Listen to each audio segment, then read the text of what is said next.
평소에 성공과 부에 대해서 궁금하셨다거나 이 나폴레온 힐이 앤드류 카네기와 어떤 대화를 나누고 어떤 목적으로 이 책을 집필했는지 궁금하셨다면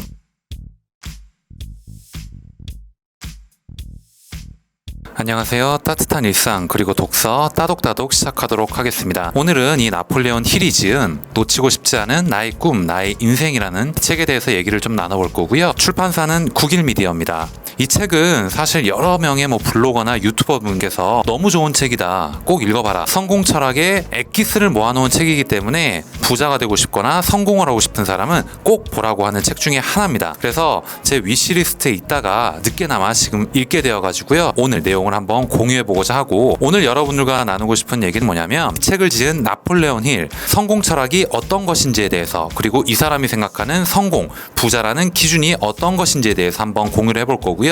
이 책을 만들게 된, 집필하게 된 동기가 있는데 이 책의 초반부에 제시라고 있거든요. 그 부분에 대해서만 오늘 여러분들과 이야기를 나눠보고 마무리를 짓도록 하겠습니다. 평소에 성공과 부에 대해서 궁금하셨다거나 이 나폴레온 힐이 앤드류 카네기와 어떤 대화를 나누고 어떤 목적으로 이 책을 집필했는지 궁금하셨다면 오늘 내용 끝까지 봐주시면 도움이 될 것 같습니다.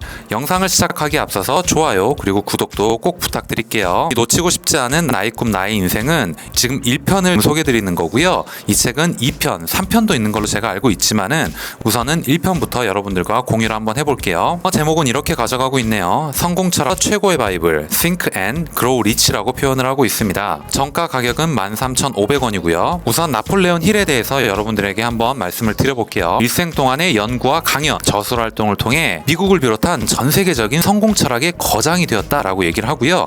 특히 개인의 성취와 동기부여 분야에서 큰 업적을 남겼는데 앤드류 카네기, 토머스 에디슨, 마셜 필드, 윌리엄 듀런트, 월터 크라이슬러 등 세계 거부들의 경험이 그가 성공 철학의 대가가 되게 하는 밑바탕이 되었다라고 얘기를 합니다. 나폴레온 힐은 독특한 성공 철학을 집대성한 작품은 놓치고 싶지 않은 나의 꿈, 나의 인생으로 이 책은 출간된 지 70년이 지났습니다. 근데도 오늘까지도 베스트셀러 자리에 있으며 전 세계적으로 6천만 부 이상 팔려나갔다라고 얘기를 합니다. 또한 1996년에는 성공을 위한 실천 프로그램 PMA, Positive Mental Attitude라고 표현을 하는 프로그램이 있는데 이거를 보급했다라고 얘기를 합니다. 윌슨 대통령 홍보 담당 비서관과 루즈벨트 대통령 고문관 등을 역임했다. 1970년 88세 일기로 생을 마친 후에는 이 나폴레온 힐 재단에서 그의 연구 결과 저술서를 중심으로 많은 사람들에게 이 성공 철학과 실천 프로그램을 보급하고 있다라고 얘기를 합니다. 성공하는 사람들이 얘기하는 선한 영향력의 전파 그리고 공유를 지금 여기서 얘기를 하고 있네요. 저서로는 놓치고 싶지 않은 나의 꿈, 나의 인생 1, 2, 3권, 당신 안의 기적을 깨워라 1, 2권, 나폴레온 힐이 대학에서 강의한 성공학 노트 1권, 2권, 생각하라 그러면 부자가 되리라, 마음의 평화로 부자 되기 위해 다수가 있다라고 얘기를 하고 있습니다. 굉장한 책을 많이 썼고요. 실제로 이 나폴레온 힐이 이 철학을 완성하기 위해서 굉장히 우리가 한마디만 들어도 알 법한 유명한 사람들의 일화를 정리했고요. 직접 만나서 얘기를 나눈 그런 내용도 있습니다. 일단 차례 먼저 말씀을 드릴게요. 시작하기, 생각에 따라 삶이 달라진다. 스텝 1, 소망, 모든 성공의 출발점. 스텝 2, 신념, 나를 움직이는 것. 스텝 3번째, 자기암시, 잠재의식의 놀라운 힘.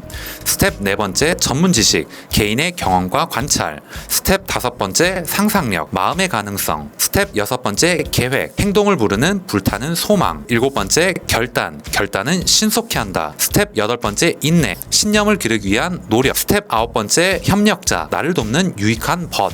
스텝 10번째, 성, 창조적 에너지의 원천. 스텝 11번째, 잠재의식, 나를 움직이는 힘. 스텝 12번째, 두뇌, 사고가 오가는 정류장. 스텝 13번째, 직감, 지혜의 사원으로 들어가는 문. 마지막으로 행동하기, 마음의 힘은 무한하다로 마무리를 짓고 있습니다. 책의 첫 부분을 보게 되면은 일반적으로 이 저자가 이 책을 왜 집필하게 됐는지, 여기서 무엇을 얘기하고자 하고 여러분들께 어떤 내용을 전달하고자 하는지 그 내용을 함축해서 포함해둔 그런 부분들이 있습니다. 그래서 저는 이 부분에 의미를 많이 부여하고자 노력을 하는데요. 이 책도 역시 초반에 에필로그가 있습니다. 누구나 성공으로 가는 궤도에 오를 수 있다라는 제목으로 표현을 하고 있습니다. 어떻게 하면 자신의 인생과 꿈을 성공으로 이끌 수 있을까? 내가 이 해답을 찾기 시작한 것은 신입 기자 시절에 철강왕 앤드류 카네기를 만난 후부터다. 이제 카네기가 제시한 인생의 원리를 바탕으로 성공에 이르는 구체적인 행동 법칙을 13단계로 나누어 소개하려고 한다.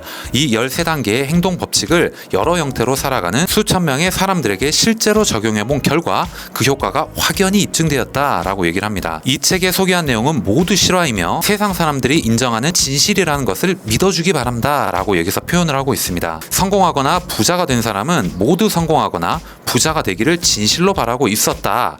따라서 당신이 찾고 있는 것이 무엇인지 잊지 않는 한 반드시 성공으로 가는 문은 열릴 것이다 라고 얘기를 하고 있습니다. 여기서 얘기하는 건 저는 그렇게 생각합니다. 여러분들 책이나 영상을 통해서 성공한 사람들, 부자들이 자기의 삶의 가치관이나 여러분들이 어떻게 했으면 좋겠다라고 하는 행동 철칙에 대해서 얘기를 해주잖아요. 근데 대부분의 사람들은 그때뿐이라는 겁니다. 듣고는 있지만 생각은 하지만 행동으로 옮기질 않아요. 혹은 들었을지언정 이루어질 거라고 생각을 하지 않습니다. 그래서 이 책에서도 역시나 초반에 이 책에 소개한 내용은 모두 실화며 진실이라는 것을 꼭 믿어주길 바란다 라는 내용으로 한 번 더 강조를 하고 있네요. 오늘 내용은 여기까지 하겠습니다. 놓치고 싶지 않은 나의 꿈, 나의 인생이라는 이 책에서 나폴레온 힐이 성공 법칙에 대해서 얘기를 하고 있습니다. 여러분들이 어떤 생각을 가졌으면 좋겠고 이 책에는 어떤 내용들이 담겨 있다라는 것을 나폴레온 힐의 양력과 함께 여러분들과 공유를 한번 해봤습니다. 오늘 내용이 여러분들께 조금이라도 도움이 되셨다면 좋아요 그리고 구독도 꼭 부탁드리겠습니다. 에디슨과 공동 사업을 하고자 하는 그의 소망, 사고였다라는 것이죠.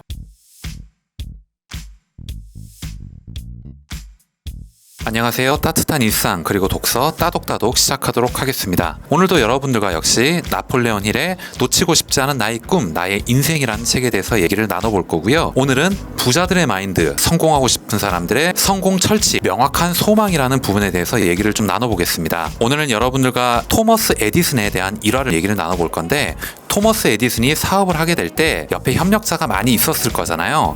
그 사람 중에 에드윈 C. 번즈라는 사람이 있었습니다. 그 사람에 대한 일화를 여러분들과 나눠보면서 성공하기 위한 마인드셋을 어떻게 해야 될지, 명확한 소망이라는 것은 어떤 것을 의미하는지 여러분들과 내용을 한번 나눠보도록 하겠습니다. 영상을 시작하기에 앞서서 좋아요 그리고 구독도 꼭 부탁드릴게요. 에디슨의 공동사업 파트너, 불황자였던 번즈의 이야기라고 얘기를 하고 있습니다. 사고는 아주 강력하다라고 얘기를 하고 있고요. 당신의 인생은 당신 스스로 창조해내라 라고 얘기를 하고 있습니다. 번즈가 에디슨과 공동사업을 꿈꾸고 있을 때 그가 원한 것은 에디슨을 위해서 일하는 것이 아니고요, 함께 일하는 것이었습니다. 번즈가 에디슨과 함께 일해보고 싶다고 소망했을 때 그에게는 두 가지 커다란 문제가 있었다라고 얘기를 합니다. 하나는 에디슨을 한 번도 만난 적이 없다라는 것이고, 또 하나는 에디슨 연구소가 있는 뉴저지주의 이스트 오렌지까지 가는 기차표를 살 돈이 없다는 것이었습니다. 그는 스스로 그의 소망을 현실로 이뤄낼 방법을 찾기 시작했다라고 얘기를 합니다. 일반적으로는 이 상태만으로도 소망을 포기하기에 충분하다라고 얘기를 하고 있고, 어려움이 있게 되면 좌절을 하곤 하잖아요. 결국 그는 꿈을 포기하느니 화물차 짐칸에 숨어 여행하는 것을 택했다라고 얘기를 합니다. 여기서는 이렇게 화물열차에 몰래 올라타가지고 법을 어기는 게 주요 포인트가 아니고 간절한 소망이라는 데 포인트를 두시면 될 것 같아요. 마침내 어렵게 에디슨 연구소를 찾아간 번즈는 이렇게 말했습니다. 에디슨 씨, 당신과 공동사업을 하고 싶어서 먼 길을 찾아왔습니다. 훗날 에디슨은 이때를 다음과 같이 회상했다라고 얘기를 합니다. 번즈가 처음 내 앞에 나타났을 때 그는 길에서 흔히 보는 떠돌이 불황자의 모습이었다라고 얘기를 합니다.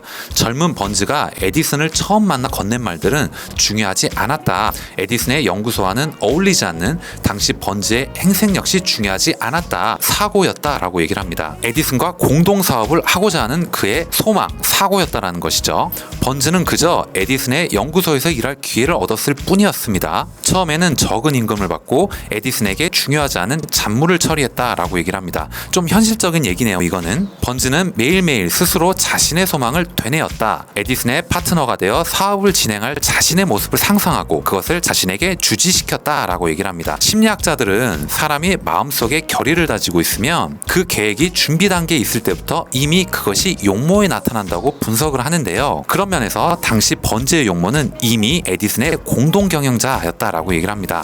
용모라고 하면 그런 거겠죠. 옷을 입는 것, 말투, 행동 따위를 생각하시면 될 것 같습니다. 그는 시종일관 남은 생애의 모든 것을 걸어서라도 기필코 에디슨의 공동사업가가 되고 말겠어 라고 굳게 다짐을 했고요. 그대로 이루어질 것으로 스스로 계속 믿었다라는 겁니다. 자기 암시를 했다라는 것이죠. 목표의식의 강력한 힘은 모든 부정적인 의견을 뒤엎고 끝내는 자신의 운명을 활짝 피우는 결과를 가져왔다라고 얘기를 합니다. 결국 성공했다라는 것이죠. 오늘의 내용에 대해서 마무리를 좀 해볼게요. 기회는 뒷문으로 온다 라고 표현을 좀 해보겠습니다. 그 기회는 번즈가 기대했던 것과는 다른 형태로 나타났고요. 그 방향도 전혀 예상하지 못했다라고 얘기를 합니다. 사실 이것은 기회가 가지고 있는 속성이라고 얘기를 합니다. 이탈리아 토리노 박물관에 가서 보시면요, 기회의 신이라는 석상이 있습니다. 그 석상을 보게 되면 굉장히 특이한 모습을 가지고 있는데, 앞머리에는 머리카락이 되게 풍성한데 머리 뒤통수에는 머리카락이 없어요. 그리고 그 기회의 신은 등에도 날개가 달려있고 발 뒤꿈치에도 날개가 달려 있습니다. 굉장히 뭔가 빠르다라는 걸 암시를 하죠. 그 기회의 신이 의미하는 바는 뭐냐면요, 기회가 자기 눈앞에 왔을 때는 누구나 쉽게 풍성한 머리카락을 움켜잡듯이 쉽게 잡을 수 있지만, 기회를 놓쳐버리고 난 뒤에서 머리카락을 움켜쥐려고 하면 머리 뒤통수에는 머리카락이 없다라고 했잖아요. 그냥 날아가 버린다라는 겁니다. 지금 여기서도 똑같은 맥락으로 얘기를 하고 있다라고 저는 생각을 해요. 기회는 항상 뒤에서 살그머니 다가오는 장난스러운 습성이 있다. 또한 기회는 불운이나 일시적인 패배의 그늘에 숨어 은밀히 찾아온다라고 얘기를 합니다. 그래서 많은 사람이 기회를 놓치고 만다라고 얘기를 하네요. 마침 이 무렵 에디슨은 신제품인 에디슨 축음기를 완성했는데요. 에디슨 연구소 영업사원들은 이 제품에 그다지 흥미를 갖지 못했다고 얘기를 합니다. 그러나 번즈는 이것이야말로 기회라고 생각하고 신제품의 판매를 맡고 싶다는 의사를 밝혔다라고 얘기를 합니다. 판매를 담당하게 된 번즈는 기회를 허비하지 않고 축음기를 훌륭하게 팔아치웠고 마침내 전국 판매권을 얻어 큰 부를 손에 쥐었다라고 얘기를 합니다. 또한 그는 대단한 진리를 깨닫기 시작했습니다. 그것은 진지하게 생각을 거듭하면 반드시 성취된다는 확신이었다라고 얘기를 하네요. 번즈는 끝내 소망을 이뤄 에디슨과 공동 경영자가 될 수 있었다. 게다가 막대한 부도 쌓았다. 그가 출발할 때 가지고 있었던 것은 내가 바라는 것은 이것이다 라는 명확한 소망, 그 소망을 성취할 때까지 결코 마음을 돌이키지 않겠다는 굳은 결의뿐이었다 라고 얘기를 합니다. 오늘 영상은 여기까지 하겠습니다. 에디슨의 공동사업가였던 번즈라는 사람에 대해서 일화를 한번 여러분들과 공유를 해봤고요. 굳은 결심, 소망, 성공에 대한 철학, 법칙은 어떤 것인지에 대해서도 생각해보는 기회였다라고 생각을 합니다. 그리고 인생에 한 번, 두 번 있을 법한 기회는 쉽사리 찾아오지 않고 은근슬쩍 뒤로 조심스럽게 장난스럽게 다가온다라는 얘기도 여러분들과 공유를 해봤습니다. 오늘 여러분들께 드린 내용이 조금이라도 도움이 되셨다면 좋아요 그리고 구독도 꼭 부탁드리도록 하겠습니다. 부자가 되고 싶다는 소망을 달성하기 위해 반드시 기억해야 할 6가지 원칙을 소개한다 라고 얘기를 합니다.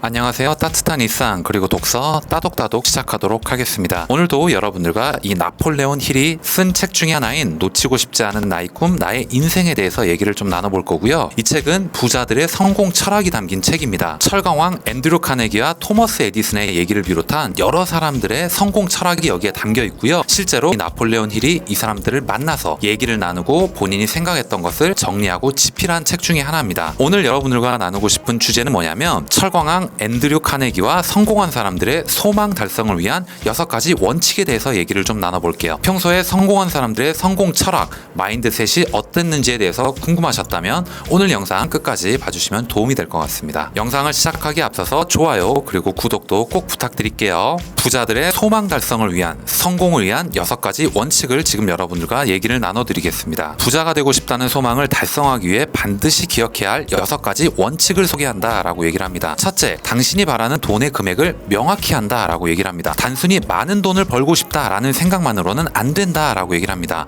명확한 수치를 적으라는 겁니다. 두 번째, 당신이 원하는 만큼의 돈을 얻기 위해 당신은 무엇을 할 것인가를 결정해라 라고 얘기를 합니다. 이 세상에 노력 없는 대가란 존재하지 않기 때문입니다. 세 번째는 원하는 금액을 확정했다면 그것을 달성하는 정확한 날짜를 정하라 라고 얘기를 하고 있습니다. 나는 몇 월 며칠까지 얼마의 금액을 꼭 모을 것이다 라고 얘기를 하라는 것입니다. 이것은 다른 책에서도 보면은 목표의 데드라인을 정하는 것이라는 표현을 하고는 하는데, 여기서도 그런 의미로 얘기를 한다라고 보시면 됩니다. 네 번째는 돈을 얻기 위한 계획을 철저하게 세우고 설령 그 준비가 덜 되었더라도 상관하지 말고 즉시 행동에 들어가라 라고 얘기를 합니다. 성공 철학에 대해 얘기를 나눈 이런 책들을 보게 되면은 행동의 중요성에 대해서 똑같이 얘기를 하고 있는 부분이 있는데, 여기서도 즉시 행동에 들어가라 라고 얘기를 합니다. 다섯째는 위의 4가지 원칙, 얻고 싶은 돈의 금액, 그러기 위해 할 일, 목표 달성을 위한 기일, 철저한 계획을 종이에 상세히 적는다라고 얘기를 합니다. 이것도 다른 책에서는 어떤 식으로 표현하냐면 목표를 가시화하라라는 표현으로 얘기를 하곤 하는데, 인간은 망각의 동물이기 때문에 늘 동기부여를 해줘야 되고요. 눈에 목표가 수치화돼서 정확히 보여야 됩니다. 늘 머릿속에 의식적으로 계속 넣어줘야 한다라는 그런 얘기를 하거든요. 여기서 5번째 원칙은 바로 그 부분을 얘기를 한다라고 저는 생각을 해요. 6째, 이 종이에 적은 원칙을 1일 2회 잠자리에 들기 직전과 아침에 일어난 즉시 되도록 큰 소리로 읽는다라고 얘기를 합니다. 이때 당신은 이미 그 돈을 가졌다라고 생각을 하고요. 그렇게 믿는 것이 중요하다라고 얘기를 합니다. 그러니까 눈앞에 이 상황이 벌어진 것처럼 이룬 사람처럼 머릿속에서 자기 모습을 구체적으로 상상하라는 것입니다. 상상의 힘과도 저는 일맥상통한다라고 생각해요. 부자가 되기 위해서는 이 6가지 원칙을 정확히 따라야 한다. 그 중에서도 6번째 원칙이 중요하다라고 얘기를 합니다. 아직 가지고 있지도 않은 돈을 이미 손에 넣었다고 생각하는 것, 당신이 진심으로 돈을 원한다면 그 돈이 손에 들어왔을 때 일도 상상할 수 있을 것이다 라고 얘기를 하네요. 아까 제가 얘기한 부분이 여기 똑같이 나오네요. 마음의 움직임이 가지고 있는 위대한 힘을 아직 이해하지 못하는 사람 중에는 이 6가지 원칙을 우습게 생각하는 사람이 있을 것이다. 그러나 우리가 흔히 알고 있는 철강왕 앤드류 카네기 역시 이 6가지 원칙을 실행했고요. 철공소의 노동자에서 세계적인 대부호가 되었다라고 얘기를 합니다. 오늘은 여러분들과 성공하는 사람들, 부자들의 6가지 원칙에 대해서 얘기를 나눠봤고요. 이렇게 저는 정리를 좀 해볼게요. 포기하지 않는 공상가는 성공한다 라는 표현으로 하고 싶고요. 에디슨은 전등을 발명하기 전에 수천 번 실패했지만 끝까지 포기하지 않았습니다. 또 라이트 형제의 하늘을 날아보고 싶다는 진지한 꿈이 오늘날의 우주여행을 가능하게 했습니다. 마르코니는 눈에 보이지 않는 전파의 힘을 이용하는 것이 꿈이었다라고 합니다. 그 꿈이 오늘의 라디오와 텔레비전을 탄생시킨 것이다 라고 얘기를 합니다. 마르코니가 최초에 전선을 사용하지 않고 공중에 전파를 띄워가지고 통신할 수 있다라는 이론을 처음 발표했을 때 친구들은 그를 정신병원으로 데려갔다라고 얘기하는 일화도 여기 써 있습니다. 찰스 디킨스는 물건에 상표를 붙이는 평범한 기능공이었지만 쓰라린 실련을 경험하고 난 후에 세계적인 작가가 되었다라고 얘기를 합니다. 헬렌 켈러는 어렸을 때 큰 병을 앓아 시각, 청각, 언어장애라는 3중고를 겪어야 했습니다. 이러한 불행에도 불구하고 그녀는 역사의 한 페이지에 위대한 인물로 기록되었다라고 얘기를 합니다. 베토벤은 귀가 들리지 않는 상태에서도 수많은 명곡을 작곡했다라고 얘기를 합니다. 오늘 영상은 여기까지 하겠습니다. 오늘 여러분들께 드린 내용이 여러분들께 조금이라도 도움이 되셨거나 재밌게 들으셨다면 좋아요 그리고 구독도 꼭 부탁드리도록 하겠습니다. 그렇다면 어떻게 해야 될까요? 자기 암시를 반복해 변화를 만들어가라 라고 책에서 얘기를 합니다. 이 책은 소망을 이루는 성공하기 위한 6가지 원칙을 설명한 책이기도 한데요.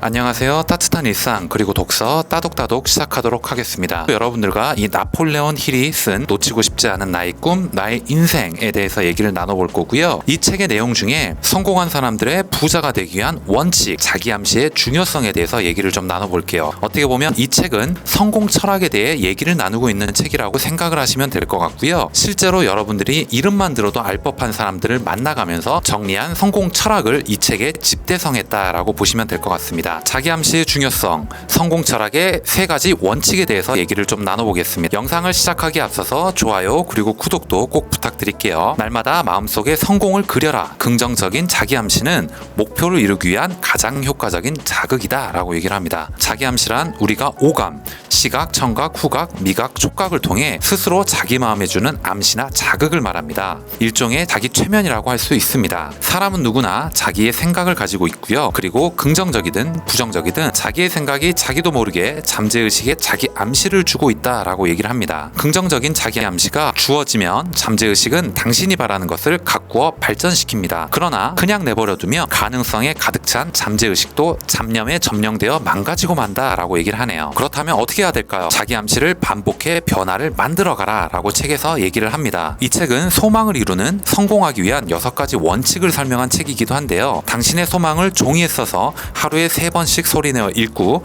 이미 그 소망을 달성한 것처럼 느끼도록 노력하라고 일러주었습니다. 또한 의식적으로 소망을 일으켜 그것을 현실의 돈이나 그 이외의 가치 있는 것으로 전환하는 적극 반복적인 사고가 차차 습관화되어 몸에 뵐 것이다 라고 얘기를 합니다. 그런데 소망을 소리내어 읽을 때 중요한 것은 그 말이 아니고 그것을 반복함으로써 생겨나는 마음의 변화다 라고 얘기를 합니다. 말만으로는, 그것도 감정이 깃들이지 않은 말로는 잠재의식을 움직이지 못한다 라고 얘기를 합니다. 한 번 더 마음을 향해 물어보라 라고 얘기를 합니다. 당신은 진심으로 소망하는가?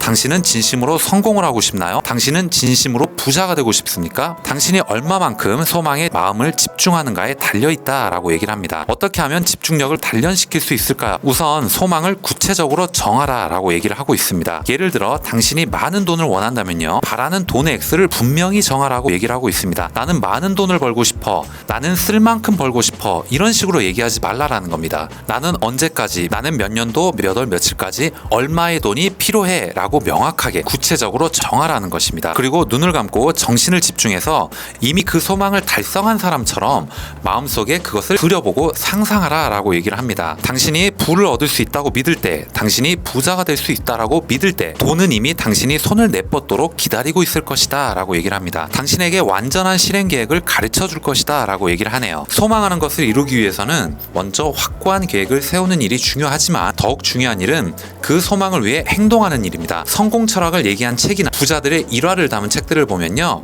우선 행동으로 옮겨라, 행동의 중요성에 대해서 얘기를 하곤 합니다. 영감이 떠오르면 진솔하게 있는 그대로를 받아들여 그것을 충실히 실행하면 된다라고 얘기를 합니다. 목표 실현을 위한 철저한 계획을 세워 아직 준비되어 있지 않아도 상관하지 말고 당장 행동에 옮겨라 라고 얘기를 합니다.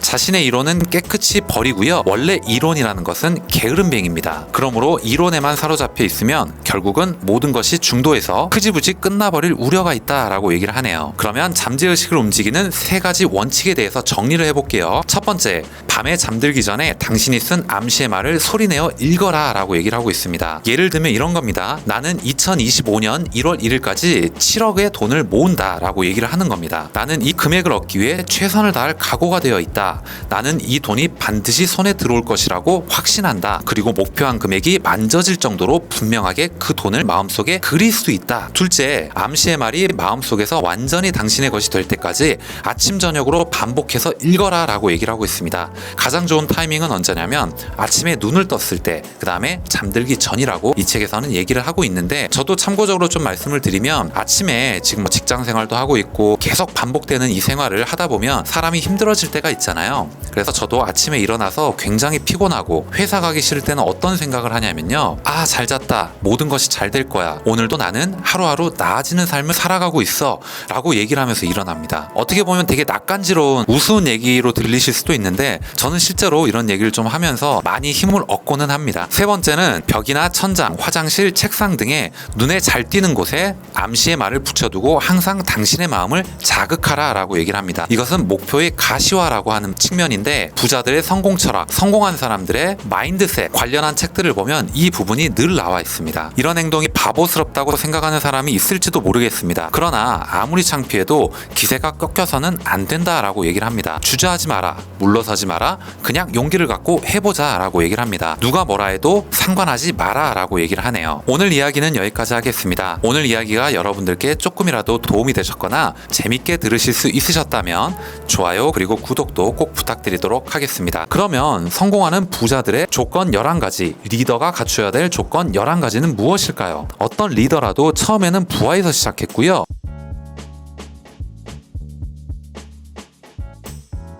안녕하세요. 따뜻한 일상 그리고 독서 따독따독 시작하도록 하겠습니다. 오늘도 여러분들과 나폴레온 힐이 쓴 놓치고 싶지 않은 나의 꿈, 나의 인생이라는 책에 대해서 여러분들과 얘기를 나눠보고자 하고요. 이 책은 부자들의 성공 철학을 담은 책입니다. 오늘은 부자들이 생각하는 마인드셋, 성공에 있어서 실패를 두려워하지 말고 우선 실천으로 옮겨라 라는 부분에 대해서 얘기를 첫 번째 드리고요. 그리고 두 번째, 유능한 부자들, 성공한 리더들의 조건 11가지를 여러분들과 함께 나눠보도록 하겠습니다. 평소에 부자들의 생각, 부자들의 마인드, 성공 철학이 궁금하셨던 분들은 오늘 영상 끝까지 보시면 도움이 될 것 같습니다. 영상을 시작하기에 앞서서 좋아요 그리고 구독도 꼭 부탁드릴게요. 나폴레온 힐은 책에서 이렇게 얘기하고 있습니다. 성공에 있어서 아무리 훌륭한 계획을 세웠더라도 실천에 옮기지 않으면 소용이 없다라고 얘기를 하네요. 소망을 돈이나 그 밖의 것으로 전환하기 위한 원칙을 이 책에서는 소개를 하고 있습니다. 그 중에 부를 얻기 위한 면밀한 계획을 세우라고 얘기를 하고 있고요. 혹시 준비가 준비가 되어 있지 않아도 상관 말고 즉시 행동으로 옮길 것이라고 말한 것을 상기해달라라고 얘기를 합니다. 그만큼 계획과 행동이 중요하다라는 거죠. 행동으로 옮길 시에는 필요한 인재를 되도록 많이 모으라고 얘기를 하고 있고요. 이 협력자들의 힘을 빌려 계획을 세우고 행동을 준비하라라고 얘기를 합니다. 다른 사람의 힘을 전혀 빌리지 않고 거대한 부를 구축할 만한 경험이나 재능, 지식을 가진 사람은 아마 아무도 없을 것이다 라고 얘기를 합니다. 따라서 부를 구축하는 계획은 반드시 자기의 힘과 협력자의 힘이 적절하게 조화를 이루어야 한다라고 얘기를 합니다. 이런 얘기가 있잖아요. 진짜 똑똑한 사람들, 정말 부자들은 자기가 똑똑하다라기보다는 자기가 지식이 많아서라기보다는 정말 지식이 많은 의사, 변호사, 법조의, 세무사, 회계사들을 고용하면 되는 거거든요. 자기보다 더 똑똑한 사람들을 돈으로 고용하면 된다라는 겁니다. 하지만 한편에서는 이런 얘기도 있죠. 경영자, CEO가 너무 아무것도 모르면 안 되기 때문에 어느 정도 균형을 이루어야 된다. 경영자도 마찬가지로 똑같이 자기 개발과 노력을 병행해야 된다. 라는 이런 내용을 얘기하고 싶었던 걸로 저는 생각이 듭니다. 실패는 당신을 강하게 만든다라는 것을 잊지 마십시오 라고 얘기를 합니다. 최초의 계획이 실패하면 어떻게 하는 것이 좋을까? 그럴 경우 주저할 것 없이 새로운 계획을 세우라고 얘기를 합니다. 이 계획도 실패한다면 또다시 그 다음 계획을 세우라고 얘기를 합니다. 이것이 바로 성공의 포인트, 성공 철학이다 라고 얘기를 하네요. 혹시 실패했더라도 그것은 일시적인 것이고요. 결코 영구적인 것이 아니라는 사실을 잊지 말라라고 얘기를 합니다. 당신의 실패 원인은 다만 계획이 서툴렀다는 데 있을 뿐이다. 그러므로 새로운 계획을 다시 세워 재도전하면 된다라고 얘기를 합니다. 보통은 실패를 하거나 좌절을 맛보게 되면요. 더 이상 시도를 하지 않기 때문에 이런 얘기를 한다라고 저는 생각이 드네요. 목표에 도착하기 전에 단념하게 된다면 당신은 단순한 중단자가 되어버립니다. 중단하는 자는 결코 승리를 얻지 못하고요. 반면에 승리자는 결코 중단하는 일이 없다라고 얘기를 합니다. 이 말을 정성스럽게 종이에 써서 침실의 벽이나 화장실 안, 식탁 위나 사무실 벽에 붙여놓기 바란다라고 얘기를 합니다. 저는 그래서 이거를 실천하기 위해서 어떻게 했냐면요. 매일 아침에 회사에 출근하게 되면 제가 늘 펴보는 수첩이 있거든요. 수첩의 제일 첫 페이지에 써놨습니다. 나의 목표, 나의 인생이라는 이런 주제로 해가지고 까지 계획과 목표를 적어놨어요. 여러분들도 꼭 똑같이 하라는 것은 아니지만은 그만큼 눈에 보이게끔 나의 가치관과 계획, 목표들을 적어나가는 것이 중요하다라는 부분도 지금 이 책에서 얘기를 하고 있는 거라고 생각이 드네요. 그러면 성공하는 부자들의 조건 11가지, 리더가 갖춰야 될 조건 11가지는 무엇일까요? 어떤 리더라도 처음에는 부하에서 시작했고요. 노력과 상상력을 이용해 성장해서 리더가 될 수 있었을 것입니다. 또 리더의 지시를 현명하게 따르지 못하는 자는 거의 예외 없이 훌륭한 리더가 되지 못한다고 단언할 수 있습니다. 가장 현명하게 리더를 따르는 인물만이 가장 빨리 훌륭한 리더로 성장할 수 있다라고 얘기를 하네요. 유능한 리더, 성공한 부자가 되기 위한 11가지 조건을 여기서 얘기를 하고 있습니다. 첫 번째는 용기입니다. 용기는 지식과 경험에서 나오는 것입니다. 자신감과 용기가 모자라는 리더와 일하고 싶은 사람은 아무도 없습니다. 두 번째, 자기 통제력. 스스로 조절하지 못하는 사람은 남을 조절할 수도 없다라고 얘기를 합니다. 이것은 예를 들면 시간 계획이라고 저는 생각을 합니다. 세 번째, 두터운 정의감이라고 얘기를 합니다. 공평한 마음과 정의감 없이 타인의 존경을 모은다는 것은 불가능하다라고 얘기를 합니다. 네 번째, 단호한 결단력이라고 얘기를 합니다. 우유부단함은 자신감이 없다는 증거겠죠. 다섯 번째, 실행 가능한 계획. 성공한 리더는 일을 계획하면 반드시 실행합니다. 구체적이고 명확한 계획이 중요하다라는 걸 얘기를 합니다. 여섯 번째는 보수 이상의 일을 하는 습관이라고 얘기를 하네요. 부하에게 요구하는 것 이상으로 일을 해낸다는 인상을 심어줘라 라고 얘기를 합니다. 일곱 번째는 쾌활한 성격이라고 얘기를 합니다. 여덟 번째는 너그러운 마음이라고 얘기를 합니다. 부하를 이해할 뿐만 아니라 그들의 고민도 이해할 수 있어야 한다라고 얘기를 합니다. 이 부분은 직장 생활하면서 굉장히 중요한 부분 중 하나라고 생각을 하는데, 우리가 회사 생활, 직장 생활 하다 보면은 왜 부하의 마음을 저렇게 이해를 하지 못할까? 본인도 부하일 때가 있었을 텐데 왜 안 좋았던 악습관을 반복하고 있을까라는 생각을 하신 적이 많으실 거예요. 저 또한 그런 생각이 들 때가 굉장히 많았는데 이 책에서는 그 부분도 지금 얘기를 하고 있는 겁니다. 아홉 번째는 모든 것을 알고 있을 것이라고 얘기를 합니다. 업무에 관한 모든 것을 잘 파악해라 라는 부분이네요. 열 번째는 투철한 책임감입니다. 리더는 부하의 실패를 책임질 수 있어야 한다라고 얘기를 합니다. 단순히 비겁하게 책임을 지지 않기 위해서 부하에게 모든 비난을 전가하는 이런 무능한 리더가 되지 말라라는 것이죠. 책임을 회피하려고 한다면 리더는 그 자리를 떠나라 라고 얘기를 합니다. 저는 개인적으로 이 부분도 굉장히 공감을 하는데요. 리더와 책임자가 급여를 많이 받고 직책이 높은 것은 바로 부하의 실패를 책임질 수 있는, 부서의 문제점을 해결할 줄 아는 투철한 책임감이 필요하기 때문이라고 생각을 하거든요. 11번째는 번째는 협력하여 일할 것이라는 부분으로 얘기를 하고 있습니다. 오늘 이야기는 여기까지 하겠습니다. 성공한 사람들, 부자들의 성공하기 위한 11가지 원칙에 대해서 얘기를 좀 나눠봤고요. 어떻게 보면 조직 생활에서 리더가 갖춰야 될 11가지 조건이라 보셔도 될 거라는 그런 생각이 들었습니다. 갖춰야 될 게 너무나도 많고 해야 될 것도 너무나도 많다. 리더가 정말 힘들겠다라는 생각도 한편으로는 들었지만은 그렇기 때문에 리더고, 그렇기 때문에 책임자고, 그렇기 때문에 부하들보다 더 많은 급여를 가져가고 복리후생의 조건도 부여받는다라는 생각도 해볼 수 있는 기회였어요. 오늘 여러분들께 드린 이 이야기가 조금이라도 도움이 되셨거나 재밌게 들으실 수 있었다면 좋아요 그리고 구독도 꼭 부탁드리겠습니다. 대표적인 예가 히틀러라고 저는 생각을 하고 있습니다. 그리고 여러분들 회사 생활, 직장 생활 하다 보면 이렇게 힘으로 윽박지르고 강압적으로 누르려고 하는 권위적인 사람들, 근데 시간이 지나고 보면요, 그 사람들은 결국 자리를 떠납니다.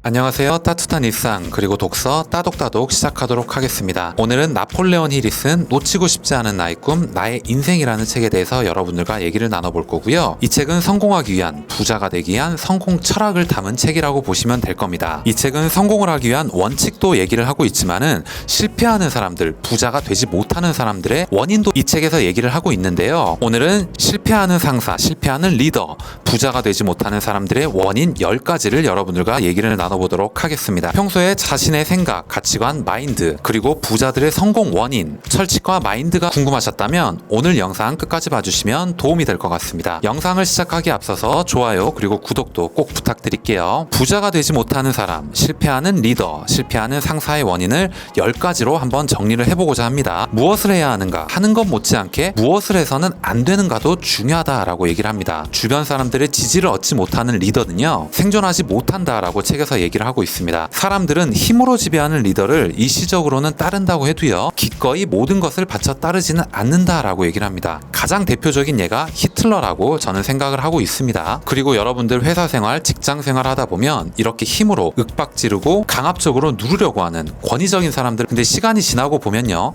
그 사람들은 결국 자리를 떠납니다. 원인 10가지를 한번 공유해 보겠습니다. 첫 번째, 정밀한 사고나 계획이 부족하다라고 얘기를 합니다. 유능한 리더에게는 사물을 상세히 분석하고요, 조립하는 능력이 있다. 리더로서 당연히 필요한 것을 너무 바쁘기 때문이라는 핑계 때문에 소홀히 하는 사람은 훌륭한 리더, 부자가 되지 못한다라고 얘기를 합니다. 성공한 리더는 반드시 스스로의 지위와 관계된 모든 사항을 이해해라 라고 얘기를 합니다. 두 번째는 하찮고 번거로운 일을 꺼리는 마음이다 라고 얘기를 합니다. 필요하다면 어떤 일이건 자진해서 하려는 마음가짐이 필요하다라고 얘기를 합니다. 가장 위대한 인간이란 어떤 일에서나 심부름꾼이 될 수 있는 사람이다 라고 얘기를 했고요. 우수한 리더가 되려고 하는 사람들이 인식하고 마음에 둬야 한다라고 얘기를 합니다. 이것은 진리라고 얘기를 하네요. 세 번째는 행동보다도 지식만을 내세우는 자만이라고 얘기를 합니다. 지식만을 내세우는 사람에게는 세상은 어떤 대가도 지불하지 않는다라고 얘기를 합니다. 지식을 이용해 생산적인 행동을 하거나 남을 행동하도록 도울 때만 대가가 주어진다라고 얘기를 합니다. 대표적인 예로는 강연, 공유, 전파라고 얘기를 하는데, 지금 제가 이렇게 영상을 찍는 것도 마찬가지지 않을까라고 생각을 하고 이렇게 열심히 영상을 찍고 여러분들과 내용을 공유를 하는 겁니다. 어떻게 보면 책이라는 거는 혼자 읽고요,